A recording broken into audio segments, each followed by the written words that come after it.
अस्सलामुअलैकुम। उम्मीद करती हूँ आप सब लोग खैरियत से होंगे। आज मैं बनाने जा रही हूँ खुबानी की चटनी। खुबानी मैंने एक रात पहले भिगो दी थी, ये ओवरनाइट भिगी हुई है। अब इसमें से गुठलियाँ हमने करनी हैं अलग और इसको अपने ग्राइंडर में डालेंगे और इसको ग्राइंड करेंगे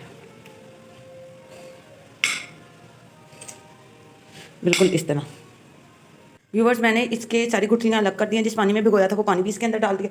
अब मैं इसमें डालूंगी 1 चम्मच छोटा ज़ीरे का, ज़ीरा डाला, और चीनी आप अपने टेस्ट के हिसाब से डाल सकते हैं।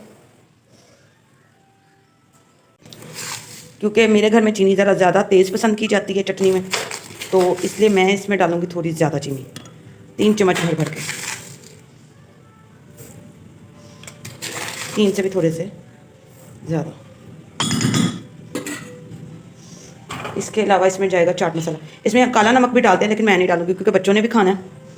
तो काला नमक इसे देर तक महफूज रखता है, ख़राब होने से बचाता है। ठीक है, तो मैं इसमें काला नमक नहीं डालूंगी। इसको अब हम करते हैं। चटनी को 2 उबाल आ चुके हैं। मेरा ख्याल है अब हमें इसे उतार लेना चाहिए, क्योंकि इसने ठंडा होकर और गाढ़ा हो जाना है। सो व्यूवर्स, ये हमारी चटनी की फाइनल लुक है, लेकिन अभी ये गर्म है।